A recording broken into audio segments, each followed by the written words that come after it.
నమస్కారం గంటారావానికి స్వాగతం. ముందుగా ప్రధానాంశాలు. జూన్ 2 నుంచి పెట్టుబడి రాయితీ పంపిణీ, నీటి నిర్వహణపై దృష్టి పెట్టాలని రైతులకు సీఎం సూచన.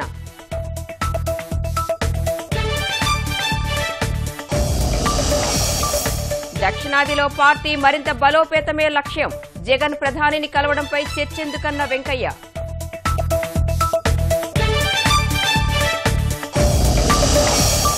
గుంటూరులో గాలివాన బీభత్సం, కొన్ని ప్రాంతాల్లో విరిగిపడిన చెట్లు.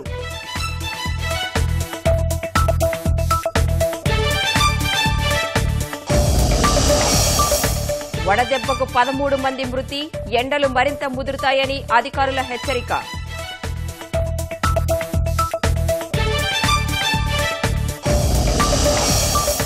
ఈవీఎంల పనితీరుపై సవాలుకు ఈసీ సిద్ధం, లోపాలుంటే జూన్ 3 నుంచి నిరూపించొచ్చని వెల్లడి.